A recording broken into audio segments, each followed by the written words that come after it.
Hey guys, Alex here. Welcome back to my channel. So we're currently here in Wee Comm's office here in Davao. I'm here with Mr. Kerwin Lee, the local partner of Wee Comm. So he is also the Chief of Finance. Hi, Sir Kerwin. Yeah, good morning. Good morning, Alex. Thank you so much for making time today. I know you're so busy. Oh, you're very welcome.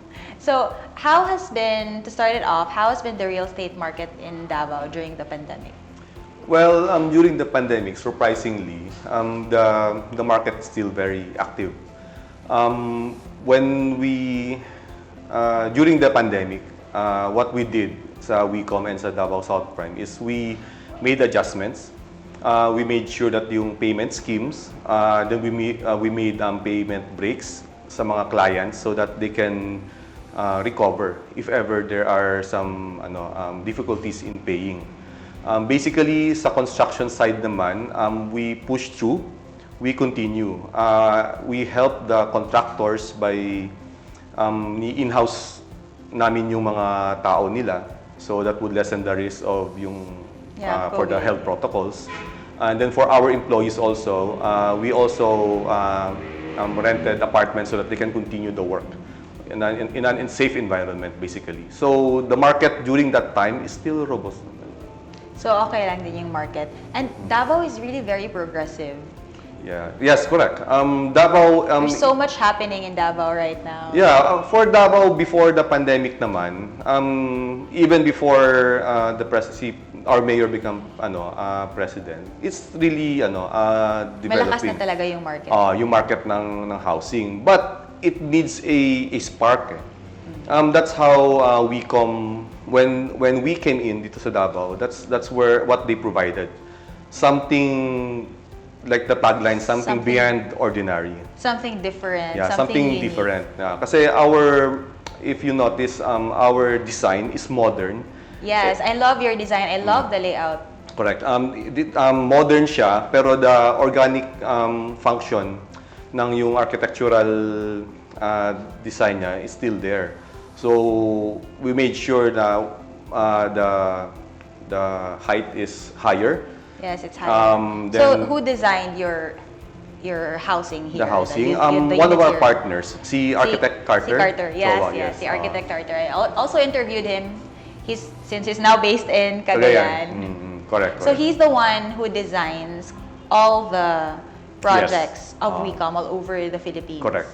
So our partner, Architect Carter Chowa, siya yung nag-design, and all the ideas came from the partners, basically. From the partners. From the Chowa brothers. Because I was talking to him also during the interview, and even like off cam, he said that he really goes in to study the market and to check what the locals want. Correct.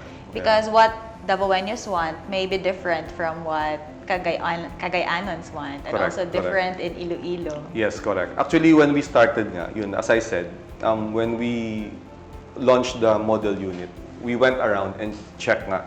So we noticed what competitor study. And they saw it. They said, "Hey, this is what we can offer." Kasi if you one of our partners, Carson, said that he doesn't want to have a cookie cutter type of development that we just copy from whatever works. Whatever's existing already in the market. So you really want to make something unique and different. Yes, and of course, for the buyers, we wanted yung mga nagbili ng bahay, we wanted to make sure that what they're buying is value for money, the quality is good, and of course the design is yung functionability is there. For a startup na family, one of our model units, we have 5 model units. We have 6. We have the Excelsior, the Regent, the Florentine, our flagship model. Then we have a Ritz, the townhouse type model. Then we have the Tiffany, and then the Dresden model. Okay, so basically all these models, they have 3-bedroom type, 4-bedroom type. 3 to 4. 3 to 4. You don't have a 2-bedroom model unit. We don't have a 2. We have the smallest, I think, is a 3-bedroom type model unit, which is the Ritz. What's the floor area of that? The Ritz is around 60 square meters. So 60 square, 3 bedrooms. So there's 1 bedroom on the first floor and 2 upstairs. Yeah, then 2 upstairs. And then yung biggest naman, yung biggest na unit. The biggest unit would be the Excel Shore. The Excel Shore has 3 bedrooms upstairs and then there's 1 bedroom downstairs. So 4 in total. Yeah. What's the floor area? The floor area for Excel Shore is 98 square meters. Then the house is around 95 something. You mean the lot area? Sorry, is the lot area is 98 and then the floor area is around 95. 95. It's similar to the Magnum Yes, design similar in to that. Talio Estates. And also the smallest unit is also like around 60 square meters. So parang Yes. similar Yeah. design, but it somehow looks also different. Not exactly the same. Well, yung nga, like yung basic, if you notice, we always make our ceiling higher.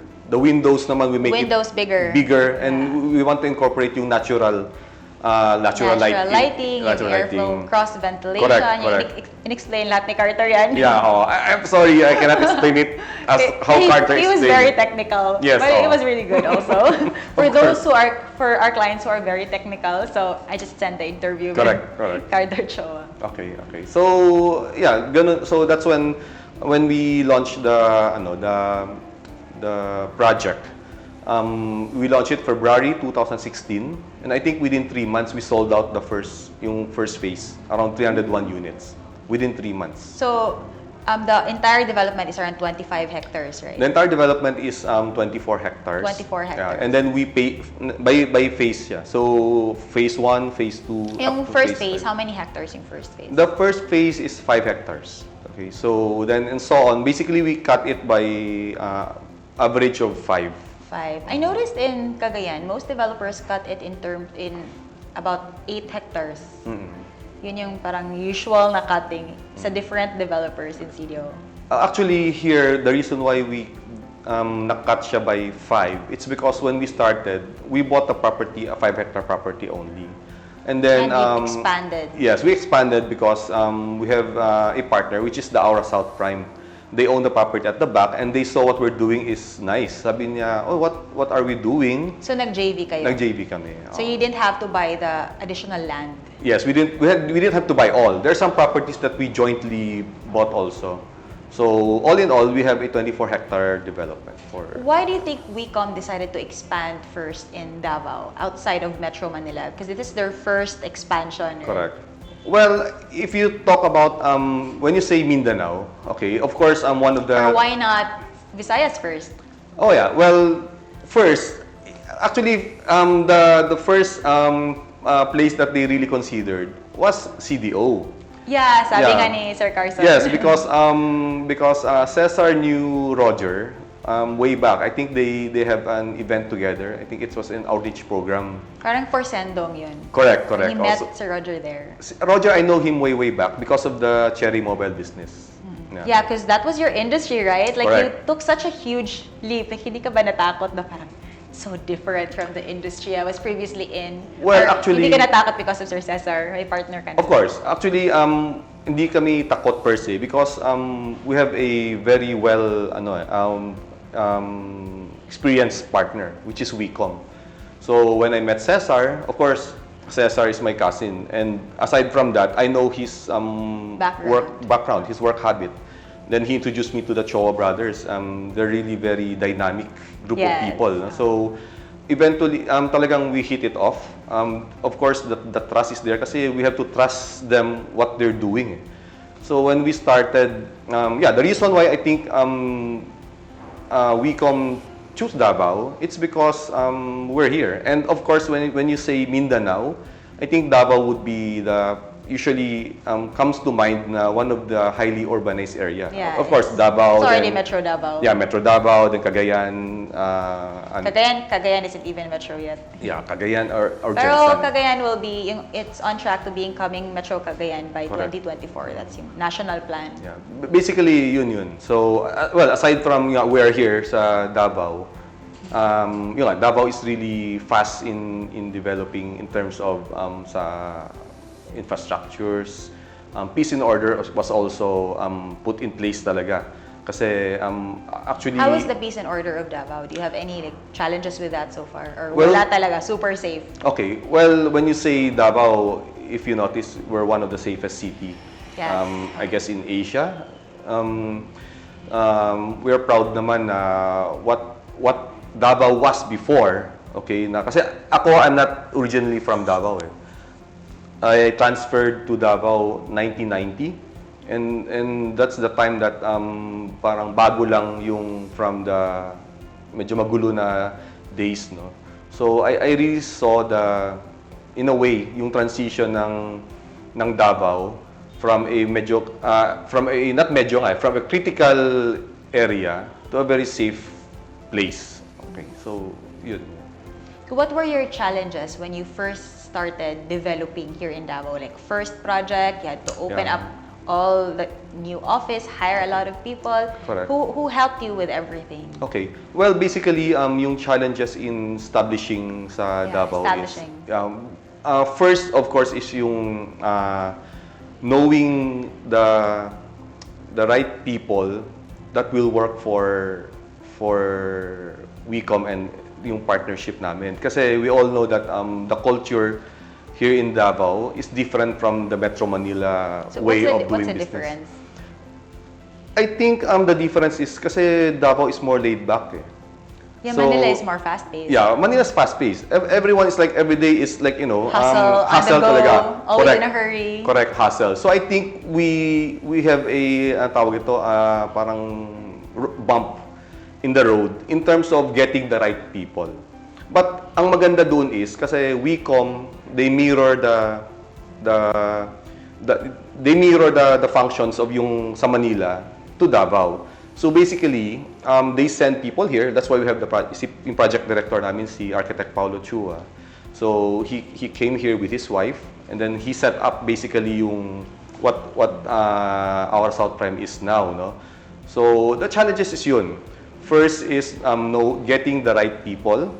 Second is knowing how to get going around yung mga permits. So may legal suppliers, department kayo, or parang may compliance department kayo to correct. handle We have the government compliance for it, and also the contractors. Kasi Davao kasi they're used to yung housing industry is different from yung Manila. So what's the main difference that you see? Well, of course, yung sa Manila kasi, sa dami ng mga developments, yung contractors nila syempre mas marami rin. And then the price is different.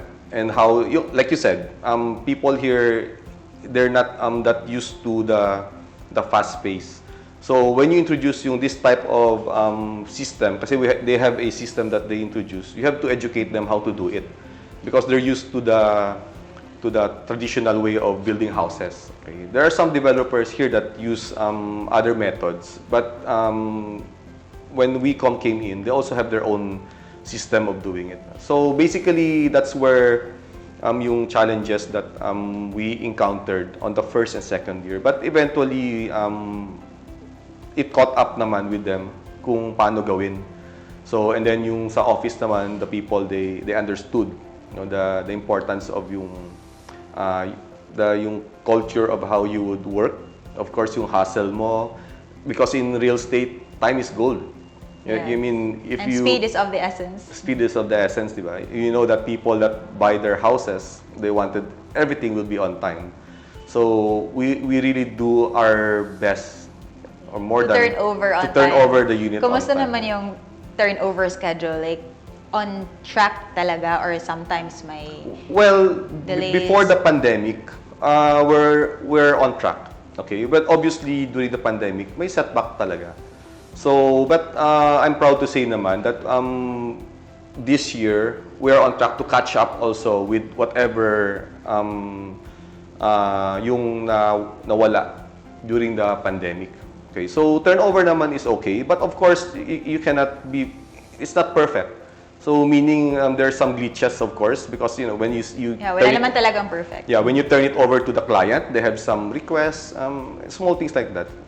As long as it's fixed, that's what's really important. It's being addressed. Yes, it's being addressed, and they can really see that the unit is being built. Speaking of the system, you mentioned that Wee Comm is using a different system or technology. So what type of technology are you using, and what makes it different than the traditional way of building houses? Okay. Currently, we're using the smart blocks system. So it's Smart a blocks. yeah, it's a I think it's similar to like Slater Young's light blocks. something like that. But the smart Lighter. smart blocks kasi the PSI is not from the normal na hollow blocks. I think the PSI for each block would be around 1,500. And the blocks itself becomes the foundation. Okay? And it's easily, What's the normal PSI? I think the normal PSI for around 300, 400. This one, it runs up to 1.5 and then it goes up to 2,500. So for laymen, we don't know what PSI is. What is PSI and how does it affect like the Okay. durability, like in simple terms? Okay. So, PSI, hindi ko maano anong meaning na PSI. But anyway, What is it? Like, parang implication in terms of building. yung strength niya. Yeah, yung strength niya. Basically, Basically, the strength of, it's the strength. So when you say it's 1,500 PSI, yung tigas or yung sturdiness ng yung block niya, so the higher the number, the more sturdy. the more sturdy it is. But it's basically the strength. Yeah, the strength of the yung structural Structural strength. Strength ng yung hollow blocks.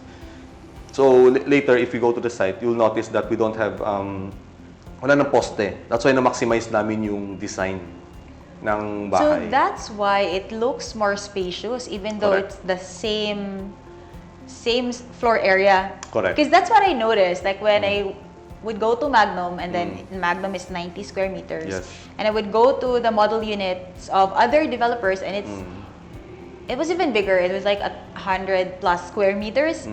Magnum feels and looks more spacious. And like, why does it look more spacious if it's smaller? But that's how it appears. But it looks more spacious. So Correct. because of the posts, Yeah, like the because design has been made more efficient. correct. Because of that's the system, that's the technology that they brought in smart block so that you can maximize the space. Kasi you remove yung mga poste inside the house. So basically, it's very efficient. More sturdy as well. Yeah, more sturdy as well. And in terms of speed, it's faster. Faster. Compared to like the usual If you hollow do the blocks. traditional way of building that house, it would take you basically baka more than a year. But with this system, if you're very efficient, you can finish it in 4 months. Okay, but when we build the houses, we don't build it one by one. We build it by block. So basically, the period that we need to finish everything, maybe around 10 months to a year, if the whole block to finish. So around 10 months to a year for an entire block. For the entire block. So that's why it depends on the number of blocks. The turnover will be like 3 years, something like that. Like for Intalio, it's around 3 years. Yes. If you're talking about the phases itself, that would be the schedule. But if the houses per se per blocks, that would only take maybe a year or so. Ganun. Aside from the smart blocks, what other technology are you using to make design better, speed Yeah. more efficient? Yeah, actually, currently, as I say, we're looking for other methods to make it faster, more efficient, and of course, so that we can deliver the houses, build more houses, okay, and on time. So right now, I think we're studying the precast type system, where the contractor already laid down the cast, so that after. And then you just like pour the cement. Yeah, pour the and then cement. the entire wall will be finished. Correct. We're looking that's at what some that one. developers are using. Yes, most of them are using it. So this time we studied it. We're trying to incorporate that one also with the design natin. Yeah, because it's much faster than parang you just put each blocks on top of each other. Correct. Compared to like just pour it and then everything is done. But the cast parang you have to order it, diba? Like you have to order or have it made. Yes, you have to have it made kasi And then you can reuse it sa entire. correct because the cast is built for these houses. It's different. So one separate cast per design. Correct. So kumusta naman yung real estate agents, yung team here in Davao? Okay. Well, For Davao also, since Davao is very progressive na, there are a lot of agents and realtors. If you notice, one of the biggest group here are si Loterio Group, Loterio. si Filipino Homes. There are also a lot of local group here like Propertier, sila Saison Realty. Okay. Yung relationship naman namin with them basically is, of course, they're the one helping us sell our products, right? So we made sure that it's a two-way street, meaning we made sure that they get the proper support. Let's say if they need, that's why we also build this office with them in mind. Really nice office. So we have a training room that they can use for free. They just have to schedule. So those are the things that we support sa mga brokers natin and agents, no? Aside from your promos. Yeah, aside from the like promos. The trip incentives, the car incentives. Trip incentives, car incentives. We made sure that those targets are achievable, and then we also help them achieve those targets. So yung mga ways are we have a sales head, sales assistant assigned to different groups so that they're updated of the products, they're updated of the promos. That's why Ma'am Shari is always meeting at least 3 broker heads per week. Correct. Kasi you have to update them. Kasi this industry kasi is very dynamic. And relational. Correct. Relational. Built on relationship. Correct.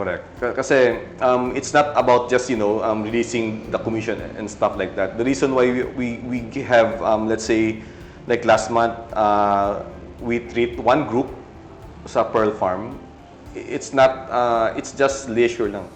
So parang just to get to know more of each other, not just going there and present something like that. We separate those type. If this is a PKS.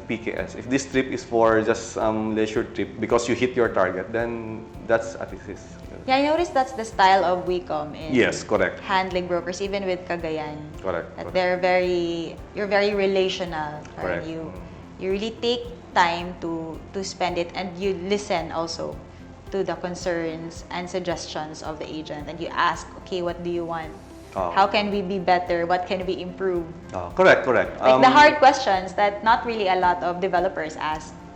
Yeah, if you notice, we try to incorporate the family values in doing business. No? I mean the idea itself. So we wanted to treat everyone that we have that relation. Like I said, yung itong real estate industry kasi is very dynamic. So you really have to update.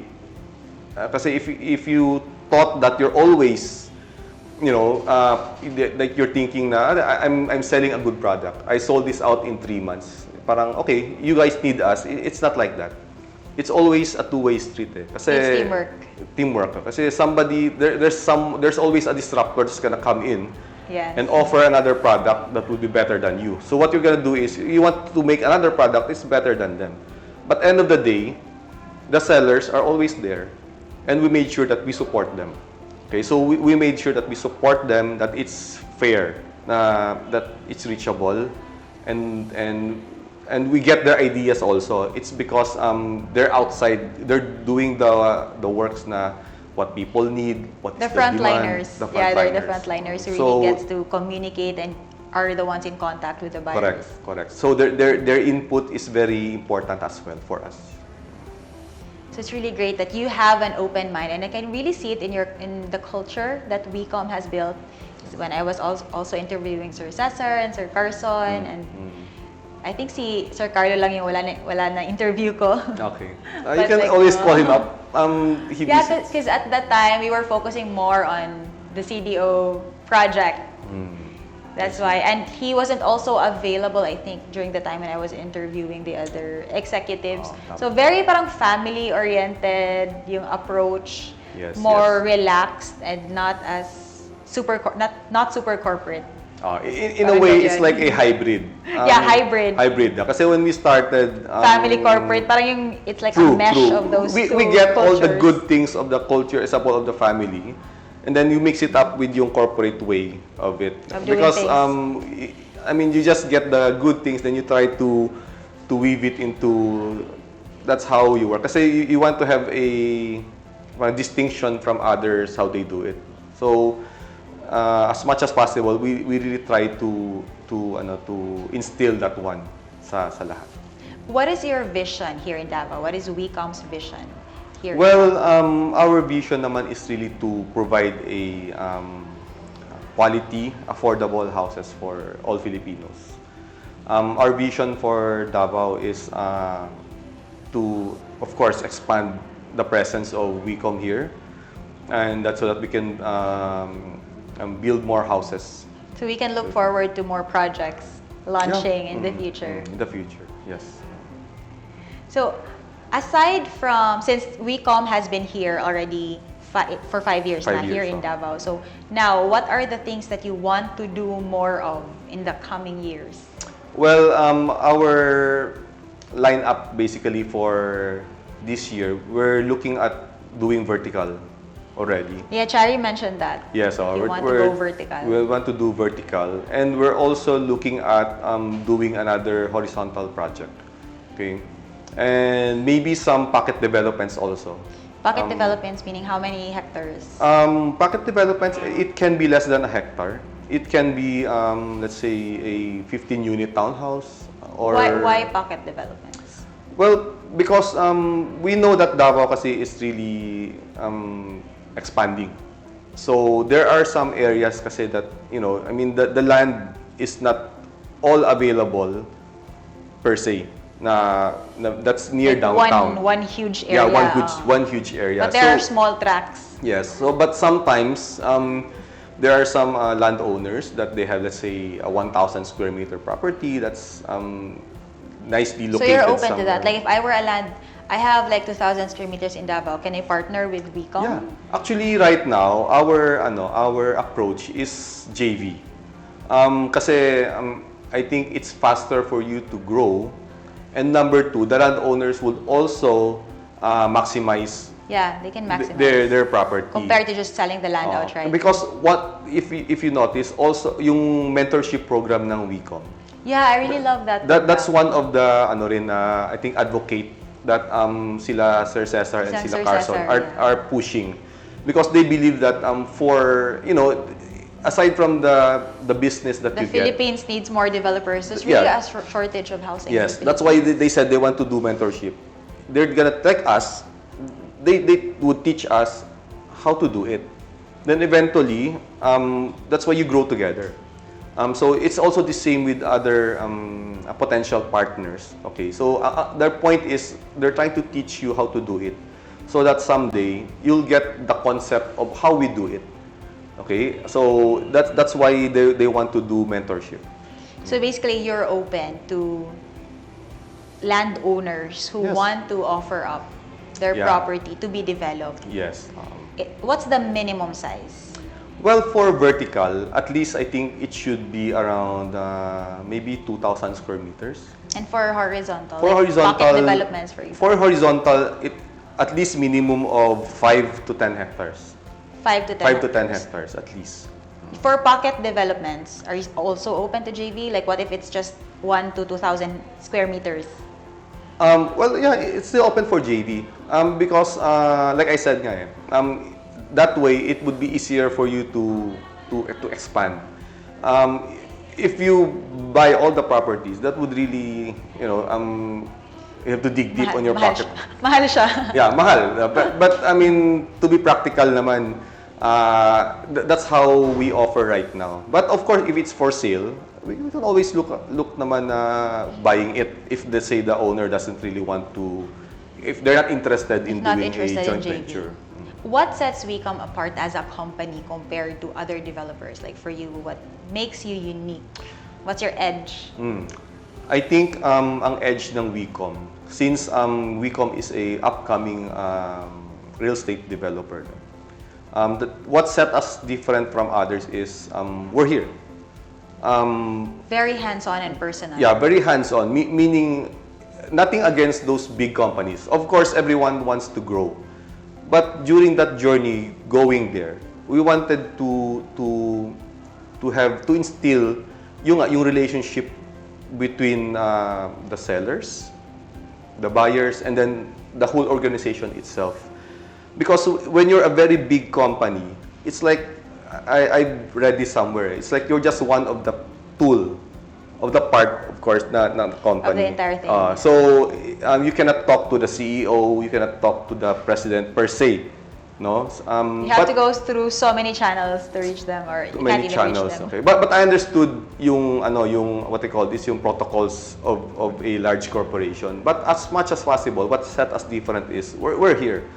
I know everybody says, no, you can always talk to us and stuff. But yun nga, but doing it mismo, like listening to actually, you're listening. Yeah, listening and doing it in action is, I think, that what sets it different. Yes, Wee Comm listens. Yeah, they listen, and then yan, very dynamic nga. So, you can set a schedule with Carson. They would say, baka you have a crazy idea. That's what Cesar said. Yeah. There's no He says bad, that he's crazy. there's no bad idea. He has crazy ideas. Yeah, so he said, let's put all the ideas in, and then you have that. I mean, sometimes if you think about it, they would say, two heads are better than one. But sometimes if there's so much people, magulo. So that's what I said. We have to yung dynamic niya na we put the system in place, and yet you can approach us in a way that maabot mo kami. So I think that would set us different from other developers. What is the biggest lesson that you've learned being a developer for the past 5 years? Well, the biggest lesson, nothing is easy, definitely. No? So, sa development, I think yung fulfillment mo is always in the end. When you saw the house is built, and then the subdivision is finished. The subdivision is finished, then you see families going around, enjoy sila. So, yun, the challenge really is how to show them that this is our concept and idea. It's not just, making your concept come to life. Yeah, come to life. The fulfillment. Yeah, the fulfillment. Kasi mostly when you sell it to them, you would say, I bought a house sa'yo, I put a down payment, and I wanted the house there. I wanted it more. It's like when you buy it, gusto namin sana ma-feel nila, I wish that they could feel yung heart namin in making this project. So that when they live there, they know that talagang pinag-isipan mo to. Di ba? Pinag-isipan namin. When we build this, we wanted this to be your home so that you will... So you want buyers to feel like this is something that you really care about and you put a lot of heart and effort into it. Yes. That's what it's not just a money-making tool for you. Yeah, because in the end, I'm not gonna lie, of course, it's business. But in the end, it's something that you... It's also something that you're passionate about. Yeah, it should be like that. It should be that. That's why when we partnered with them, that's the first thing that we ask. I mean, what's our goal? How do you treat our people? I mean, yung employees. How do we work? Like they said, if it's the concept of families there, so then I'm all good with that. Kasi end of the day, it's all about yung fulfillment mo na you see that I build something and they're happy. And then, okay yun. Since you're also like an executive and you're leading a lot of people, you have a lot of people under you, what do you think are this is the last question, the top 3 characteristics of a great leader? Well, I think mostly, if there's a great leader, should be a good listener and a follower also. Because when you're a leader, I guess you have to walk the talk, in lead person. by example. Lead by example. Okay, so you have to be there for them. Okay, it's definitely it's not that easy because handling people is really difficult because people are emotional. People have their own thinking. You have to respect what's in their mind, diba? So basically, when you're wearing the corporate hat, you have to be very mag-adjust ka. So when it's time that when you talk to the messenger up to the head ng accounting, you really have to adjust. So basically, yun for me. aside from being a good listener, a good follower, and a good leader. Correct. Correct. Okay, so thank you so much for your time. You're very welcome. I learned so much from you also, not only about Wee Comm, but about like business as well and life lessons din. Thank you. So, why don't you invite people to visit your office? Okay. So, hello everyone. If you're in Davao or you drop by, please visit us. Our office is here in Ar Castillo, second floor, Diamond Heights office. So, our project is located at Purok 7 in Comunal. Basically, it's a stone throw away sa airport. It's very near. Very near the airport. We're 7 kilometers away from the nearest mall, Downtown schools, district. downtown, yes. So from your project, 10 minutes lang, andun ka na sa mall. Yeah. In fact, right in front, if you go inside, there's a mall being built right now. Oh, that's cool. Sige, we'll check it out later. And thank you again, Sir Kurt, for your time. Thanks for spending time with us today in this vlog, and I'll see you in my next video.